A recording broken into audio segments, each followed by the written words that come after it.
Road to ANNI, the series where I put you guys on the best Phantom Parade knowledge and psychology.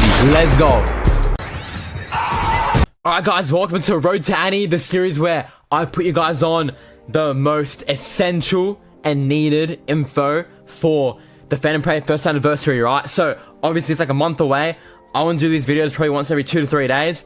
You know, I've got all sorts of stuff planned, but episode 1 is back to basics, right? All it is just showing Yuji and Gojo off. Sukuna doesn't really count because he's not like the proper anniversary celebration. It's Yuji and Gojo. I want to show you guys, you know, their kits, why they're worth summoning for, and, you know, just overall their source, right? Because these are 2 like crazy units, and, you know, they're limited, so you don't want to miss them. So let's get right into it. But before that, I'm gonna just please black flash the like button so I have more content like you're doing right here, and let's go. Okay, so first we have obviously my boy Itadori Yuji, who's the first guy that comes out for ANNI. You know, he has that skin and all that, but you know, overall, just as from the get-go, he's a very good yellow DPS. I'd probably put him about Teen Gojo level. Okay, it's very hard to beat yellow Gojo on, you know, damage and all that. I put Yuji probably on par, a little bit under, because I feel like his black flash rate can be a bit low sometimes, so he doesn't get the max output of damage possible. But overall, he's still a very good DPS. You know, he's limited, so he's very valuable to have. He'll carry you through like tower, for example. But let's get into his kit. Okay, so obviously he's yellow, DPS, attacker, taijutsu, all that good stuff. For skill 1, just a regular old melee damage. Just, you know, it's decent numbers for, you know, a skill 1 free. So can't really argue about that. Nothing too much to go off there. But then on his skill 2 is when stuff gets a bit crazy, because he has, you know, different effects depending on his zone state. So this Yuji, he's known as Zonji, you know, because on his ult, he enters a zone state where he can attack twice, okay? So that lasts for like 2 turns, I think. So anyway, right, so before the zone stays active, he'll just do melee damage and increase his own skill gauge charge rate by 20%, okay? So obviously pop this, get his ult faster, sweet, right? But then if his zone is active when he uses its skill, it'll do a bit more damage and increase his taijutsu stat by 29%, okay? That's alright, I guess, like more damage, but nothing too crazy. But then also, if you perform an additional action, and another effect will activate depending on which skill is used during the turn, right? So if this skill is the first one you press, the first action, it'll increase his crit rate and his black flash rate by 50%. Low-key, wish the black flash rate was higher, considering it is like the pinnacle black flash Yuji. I wish it was a bit higher, but is what it is. And as second action, so if this is the additional action, it'll increase their own damage by 30%, okay, which isn't too bad. So, you know, overall, he's doing a lot of damage. You know, he's getting crit rate buffs, black flash rate buffs, and all that good stuff. And as for skill 3, exorcism flurry, he's doing some break damage, increase stuff, melee damage to one enemy, and decreases his own damage received by 50% for 2 turns. So he's doing damage and taking less. Not too bad if you ask me. And if his zone stays active, his skill effect will change to increase his own break damage by 250 one turn, 1 time, and then 680% melee damage. Low key, you might want to stack this one because it gives him like more of the buffs and all that. It is 1 turn buffs, but he's still getting more buffs from this. This is more just a break thing.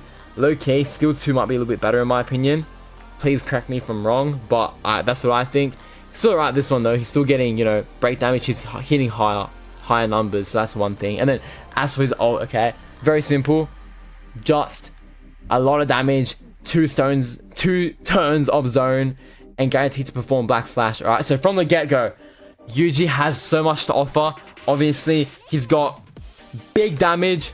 He's got, you know, crit rate buffs, black flash rate buffs, zone, you know, so he's got everything, right? So when I say to summon for him, I'm gonna say, yeah, obviously Gojo is better, and so is Sukuna, so maybe save a bit of your cubes, don't waste them all on Yuji.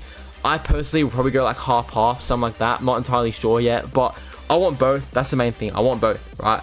But he also has a bunch of auto skills. So in his zone, he'll get a bunch of increase for his stats on taijutsu's back flash rate by 50, which is really good.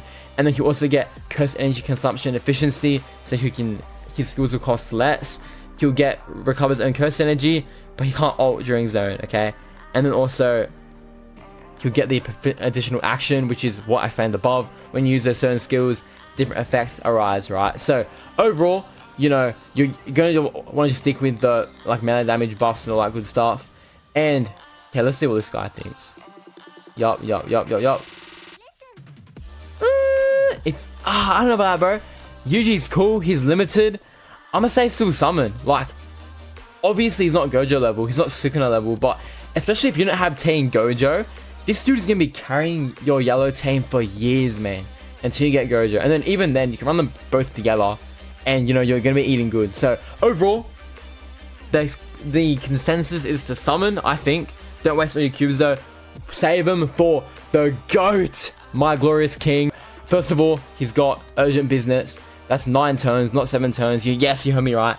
9 turns. You get extra time for this Gojo, which already is pretty good. For skill 1, he has just melee, combined damage with taijutsu and jujutsu. And then if his skill restriction. Whoa! Okay, and then he gets skill restriction as well. Where what happens is, when his ult activates, he gets restricted skills. So, if it's active, he can't attack. You're just going to have a crit resistance little debuff, which isn't too, you know, good, but it is what it is. As for his regular skill, which is just skill 2, he's got Lapse Blue, which is just AoE damage, decreased damage dealt by 25%, and then you can't use it if his domain's active, which is interesting, right? And then as for skill 3, Reversal Red, he's got 700% range jutsu damage for the selected enemy, and then increases his own jutsu stat by 45%, and then he can't use it again if his domain is active. So the trend here, you guys can already see, is when his domain is active, he can't attack. The whole point is the buffs, right? That's what makes him so good. And then until then, you have the domain, which is Infinite Void, which he expands his domain, short hit effects, stuns for 2 turns, enemies get Infinite Void status, or enemies have decreased ult skill counts, and they can't increase it either, which is crazy. And then it'll also increase everyone's damage received by 100%. And then if his urgent business count is higher, it can go up to 200. You're doing 200% more damage. No matter who you're using, this dude is buffing everyone. Like, that's crazy damage, man. So, Gojo, AoE damage, strong skills, you know, his damage is still good. Stun, domain, decrease ult count, decrease damage, like everything, man. So he also has skill restriction status, so you know, as I said earlier, you can't use his attacks in this, but I think it's fair enough because he's doing crazy debuffs. And as for here, nothing too crazy. He's just got urgent business for 9 turns, so he'll leave after 9 turns, and then when he black flashes, he'll get zone, which is a little zone, just increases his stats by 30%. And then also he has limitless, so he's obviously invincible, which is really nice, but in his domain, he's no longer immune. But I'm sure nothing's to touch him anyway. So, Gojo, right? Where do I even begin with this guy? Oh, Mutt Summon. Okay. Say you have like 50k cubes, which I saw a few of you guys did on my Toji post, and you know, where else I've asked about your cubes. I'd say dedicate 50k to Gojo. Obviously, you can split half-half to Yuji and Gojo if you want, but I wouldn't. Okay, Yuji's out first, so I'm probably gonna get tempted. I'm gonna go for Yuji first, but the smart thing to do is to go all out on Gojo, and then with your spare cubes, go on Yuji. That's what I think, because Sukuna is after Miguel anyway, so you have a bit more time to save, you know, on that regard. And I'm sure, you know, you still want Yuji because he's limited, but Gojo is a must-have, alright? You know, obviously, with these kind of debuffs, stages are going to get harder. You're going to need stronger guys, stronger supports. And this dude is like the support ceiling, alright? Like, you know how in every tier list, I say the support units don't get much better from, you know, like their SR versions or the certain SSR ones. This dude smacks them all in the face. This guy's better than all of them combined, alright? So, you need him on your account. If you don't have him, low-key reroll, but don't, because, you know, you put effort into it, so don't reroll. But you need him, right? So alongside Yuji, these two are probably like easily top 5. I'd put Yuji probably on par, maybe slightly under young Gojo, but obviously you can't run Gojo and Gojo together, so this is gonna be a fire duo anyway. But Sukuna also shares the same name as Yuji, which I find is dumb, but it's his body, so I guess it's fair enough.